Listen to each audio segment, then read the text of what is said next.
Assalamualaikum warahmatullahi wabarakatuh. Alhamdulillahilladzi arsala rasulahu bilhuda wa dinil haqq liyuzhirahu 'ala dini kullihi walau karihal kafirun. Asyhadu an la ilaha illallah wa asyhadu anna Muhammadan abduhu wa rasuluh. Amma ba'd. Para pemirsa channel Rini Fardiah, hari ini adalah hari kedua berpulangnya guru kita Al-Ustaz Al-Mukarram Almarhum Syekh Ali Saleh Muhammad Ali Jaber.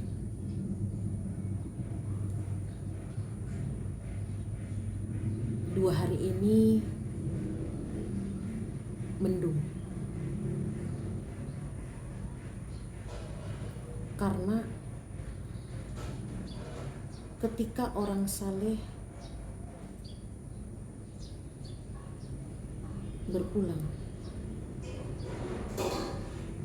bumi menangis.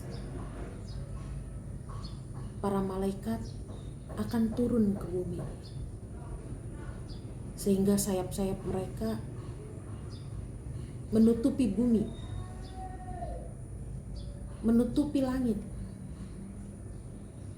menutupi sinar matahari, sehingga bumi itu terasa teduh, terasa mendung, karena sayap-sayap malaikat itulah yang menghalangi sinar matahari masuk ke bumi.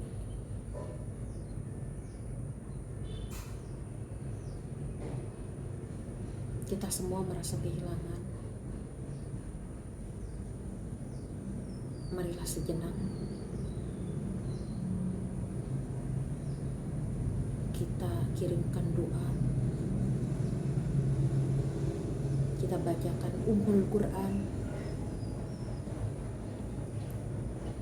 ila arwahi almarhum Syekh Ali Saleh Muhammad Ali Jaber bin Fulan.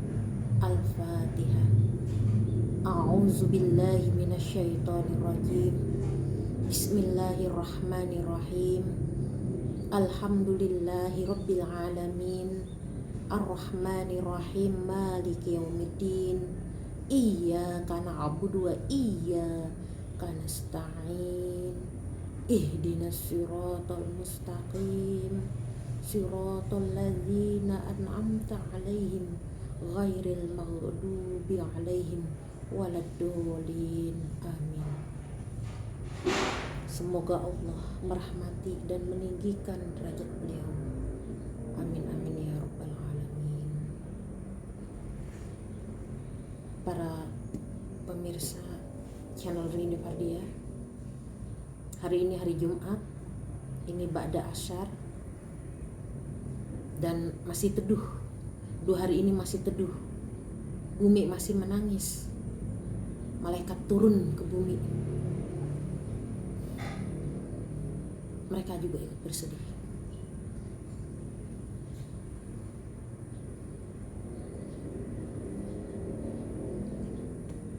Hari ini hari kedua, playlist atau konten saya spiritual.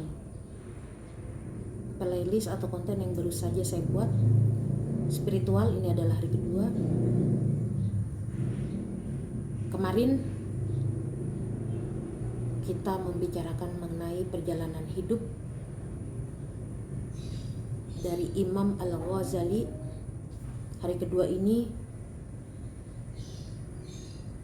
kita akan bicarakan perjalanan menuntut ilmunya Imam Al-Ghazali. Bismillahirrahmanirrahim.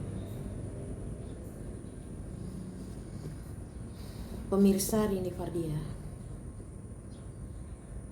sejak kecil Imam Al-Ghazali sudah belajar di kampung halamannya, yaitu desa Ghazal di kota Tus. Pertama-tama ia belajar disiplin ilmu fikih, yang masih dasar bagi pemula bersama gurunya, yaitu Syekh Ahmad bin Muhammad Al-Razaqani. Kemudian Imam Al-Ghazali berangkat ke kota Jurjan yang terletak di antara kota Tabaristan dan Khorasan di Irak, yang didirikan oleh Yazid bin Al-Mahlab bin Abu Shafrah. Tujuannya menyantren dan belajar bersama ulama besar Jurjan, Al-Imam Abu Nasr Al-Ismaili. Kota Jurjani adalah sebuah kota yang besar yang berada di antara kota Tabaristan dan Khorasan di Baghdad. Al-Istikhari berkata bahwa Jurjani adalah kota terbesar di wilayahnya. Tanahnya kering dan jarang sekali turun hujan jika dibandingkan dengan kota Tabaristan. Penduduk Jurjani dikenal sangat tentram, rukun, damai, bersatu, dan para pemimpinnya sangat menjaga muru'ah atau harga diri. Meski jarang turun hujan, di Jurjani terdapat air yang melimpah dan termasuk kota yang sangat indah. Imam Al-Ghazali pergi ke Jurjani berguru kepada Imam Abu Nasr Al-Ismaili dan menulis keterangan-keterangannya, kemudian kembali lagi ke kampung halamannya lagi di Tus dan bermukim di Tus beberapa saat lamanya. Setelah itu mengadakan pengembaraan lagi ke Naisabur. Imam As'ad Al-Maihani berkata bahwa saya mendengar Imam Al-Ghazali bercerita bahwa saya dibegal di tengah perjalanan dan para perampok mengambil semua barang yang saya bawa. Kemudian mereka berlalu meninggalkan saya. Saya terus membuntuti mereka dari belakang. Pimpinan mereka menoleh kepadaku sambil berkata, "Kembalilah kalau kamu tak ingin mati." Saya berkata kepadanya, "Demi zat yang saya berharap keselamatan kepadanya, saya hanya meminta kepadamu agar mengembalikan ta'liqat, yaitu tulisan catatan atas keterangan pengajian yang disampaikan guru milik dari Imam Al-Ghazali. Itu saja yang ingin saya minta, karena barang itu tidak akan bermanfaat bagi kalian." Kemudian ia berkata kepadaku, "Apa ta'liqat itu?" Saya jawab, "Ta'liqat berupa kitab yang berada di peti itu." Saya pergi mengembara karena untuk mencari ilmu, mendengarkan dan menulis ilmu yang disampaikan guru kami, dan tulisannya ada di ta'liqat itu. Pimpinan rampok itu tertawa terbahak-bahak dan berkata, "Bagaimana kamu mengaku berilmu tanpa ada ta'liqat tersebut? Sedangkan ta'liqat itu saya ambil darimu sehingga kamu tidak mengetahuinya. Dan kamu hidup tanpa ilmu. Tanpa ada ta'liqat di tangan kamu tidak memiliki ilmu apapun." Kemudian pemimpin rampok tersebut memerintahkan kepada sebagian temannya dan menyerahkan keranjang rumput berisi ta'liqat kepadaku. Kemudian Imam Al-Ghazali berkata, pimpinan perampok ini berkata seperti itu adalah ucapan yang datangnya dari Allah yang mengingatkan kepadaku melalui perantara dia. Ketika saya sampai di kampung halaman, terus saya menghabiskan waktu untuk belajar dan menghafal semua keterangan yang saya tulis dalam ta'liqat, agar sewaktu-waktu tulisan yang bila itu dirampok orang lagi atau hilang atau punah, saya tak akan kehilangan ilmu. Saya mengkaji, menguasai, dan menghafal itu selama 3 tahun. Di Jurjan, Imam Al-Ghazali sudah mulai belajar menulis dan berhasil menulis kitab Al-Ta'liqat yang isinya catatan-catatan komentar atas penjelasan yang disampaikan oleh gurunya. Setelah kitab yang dikajinya itu hatam dan dianggap cukup atau selesai, Imam Al-Ghazali kembali pulang ke kampung halamannya, Ghazal di Tus. Imam Al-Ghazali juga berguru ilmu tasawuf kepada Imam Al-Zahid Abu Ali Al-Fadlu bin Muhammad bin Ali Al-Faramadi Al-Tusti yang wafat pada 77 Hijriah. Beliau adalah murid seorang sufi besar, yaitu Abi Al-Qasim Al-Qushairi, penulis kitab tasawuf yang produktif. Di antara karya kitabnya adalah Al-Risalah dan Lataif Al-Isyarat. Beberapa nama lagi yang tercatat sebagai guru Imam Al-Ghazali yaitu Al-Syekh Yusuf Al-Sajjad, Abu Sahlin Muhammad bin Ubaidillah Al-Hafasi Al-Mawarzi, Al-Hakim Abu Al-Fatah Nasir bin Ali bin Ahmad Al-Hakimi Al-Tusi, Abu Muhammad bin Abdullah bin Muhammad bin Ahmad Al-Khawari, Muhammad bin Yahya bin Muhammad Al-Suja'id Al-Zawzani, Al-Hafiz Abu Al-Futani, Umar bin Abi Al-Hasan Al-Rashi, Adah Al-Satani, dan Nasir bin Ibrahim Al-Muqaddasiyah. Setelah dikampung beberapa saat, Imam Al-Ghazali tidak lama kemudian kembali berangkat menuntut ilmu. Dan kali ini kota yang hendak dituju adalah kota Naisabur. Tujuannya yaitu hendak mensantren dan berguru kepada Imam Al-Juwaini yang memiliki gelar kehormatan dengan nama Imam Al-Haramain. Di Naisabur, Imam Al-Ghazali belajar kepada Imam Al-Juwaini disiplin ilmu kalam atau teologi, mantik yaitu ilmu logika dasar, dan filsafat Islam. Sehingga Imam Al-Ghazali menguasai pendapat-pendapat khilafiyah atau ragam pendapat dalam mahzab, ilmu al-jadal atau perdebatan, ilmu Al-Quran dan hadis, dan ilmu mantik yaitu logika dasar. Imam Al-Ghazali pada saat belajar pada Imam Al-Juwaini, ia adalah murid cerdas yang paling disayangi dan dihormati oleh Imam Al-Juwaini. Bahkan Imam Al-Juwaini memujinya sebagai murid yang pandai berdebat, dan siapapun yang berdebat dengannya sudah pasti kalah. Seraya mengatakan, Al-Ghazali adalah lautan ilmu. Barang siapa yang ingin mencobanya, ia akan ditenggelamkan ke dalam lautan ilmunya. Kealiman Imam Al-Ghazali sudah mulai menonjol. Pernah suatu saat Imam Al-Juwaini mengatakan, sabar sedikit, aku masih hidup. Ketika belajar bersama Imam Al-Juwaini, berbagai disiplin ilmu yang ia pelajari sudah dikuasai dengan baik dan paripurna. Ia berhasil menguasai dengan baik fikih mazhab Imam Al-Syafi'i, fikih perbandingan mazhab, usul fikih, mantik, ilmu logika dasar, ilmu kalam atau teologi atau tauhid, tasawuf, dan filsafat. Tercatat dalam sejarah, Imam Al-Juwaini adalah guru terakhir Imam Al-Ghazali. Sebab setelah berguru kepada Imam Al-Juwaini, ia tidak berguru lagi kepada ulama yang lain. Imam Al-Ghazali belajar ilmu mantik dan filsafat untuk mengukuhkan semua disiplin ilmu agama dan mempresentasikannya secara sistematis. Imam Al-Ghazali memahami betul setiap pendapat para imam dan ulama dalam berbagai disiplin ilmu, dan kemudian ia berusaha untuk mengoreksi dan mengkritisi kekeliruan pendapat mereka dengan argumentasi yang kuat dan sistematis. Sehingga ia menulis kitab dalam setiap disiplin ilmu dengan sebaik-baik susunan dan fokus. Imam Al-Ghazali adalah seorang yang sangat cerdas. Pendapat dan pandangannya sangat brilian. Perangainya yang unik, memiliki penemuan yang dilandasi oleh argumentasi yang sangat kuat dan sempurna. Sangat kuat hafalannya, pandangannya sangat luas dan dalam. Banyak mempelajari makna-makna dan ilmu yang sulit dicerna dan mampu menguasainya, sehingga ilmunya bagaikan gunung. Ia juga banyak mengadakan dialog ilmiah dengan hujah atau argumentasi dan dalil yang kuat.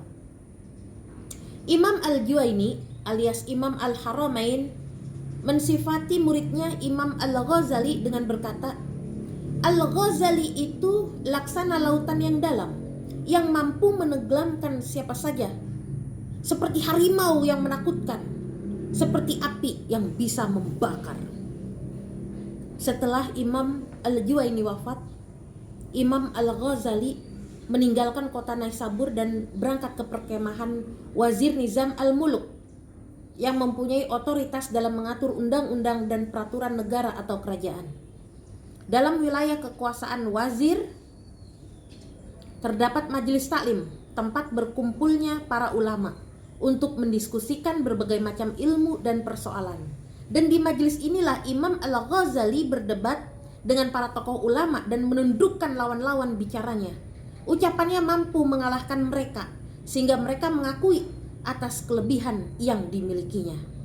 Mereka menerimanya dengan penuh penghormatan. Namanya dikenal di seluruh kota dan desa. Kemudian pada tahun 484 Hijriah, Nizam Al-Muluk mengangkatnya menjadi pengajar di Madrasah Al-Nizamiyah di Baghdad dan memerintahkannya untuk pindah ke Baghdad. Baiklah, pemirsa channel Rini Pardia, kita sampai di sini dulu. Dan untuk besok insya Allah hari Sabtu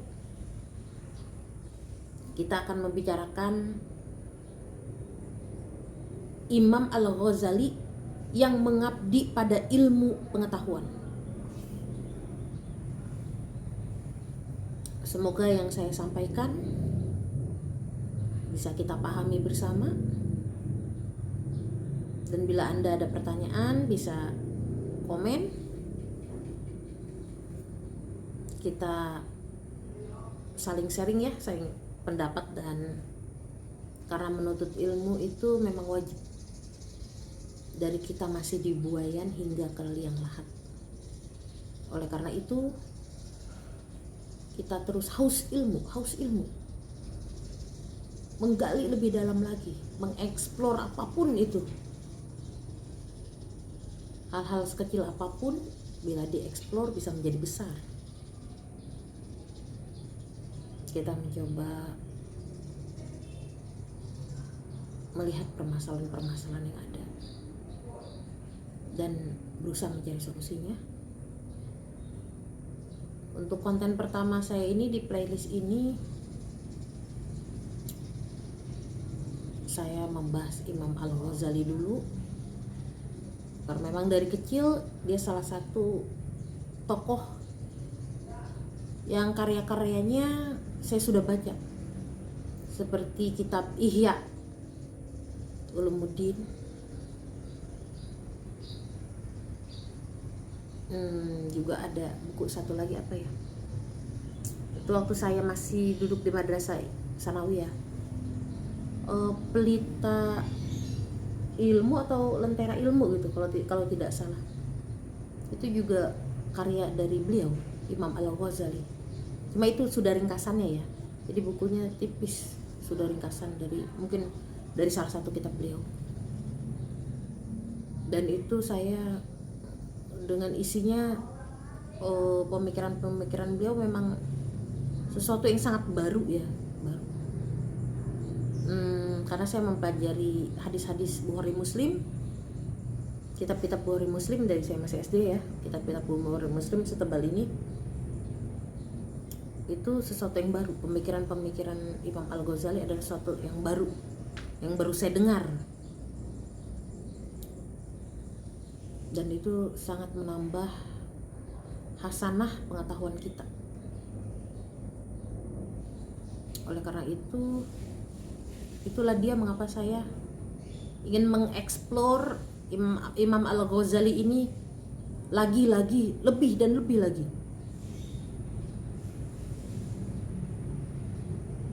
Sampaikanlah walau satu ayat. Oleh karena itu saya mencoba menyampaikan, dan semoga apa yang saya sampaikan pemirsa juga akan menyampaikannya lagi, akan menjadi sebuah ladang ibadah untuk kita di akhirat kelak. Karena salah satu dari amal yang tidak terputus bila seorang manusia meninggalkan dunia ini ya, dunia yang fana ini, adalah 3. Salah satunya adalah ilmu yang bermanfaat yang kita sampaikan ke orang lain, dan orang lain itu mengamalkannya. Insya Allah selama dia mengamalkannya di dunia, ketika kita berada di alam baka, akan terus mengalir pahala kita, insya Allah. Baiklah pemirsa channel Rini Pardia, sampai di sini dulu pertemuan kita pada hari kedua konten atau playlist spiritual saya. Semoga ini menjadi ladang ibadah dan juga menjadi sebuah silaturahim yang insya Allah akan memanjangkan umur kita, memanjangkan umur, menambah rezeki. Banyak sekali manfaat dari silaturahim, karena silaturahim itu ini juga adalah sebuah silaturahim, walaupun jarak jauh, tapi secara daring atau online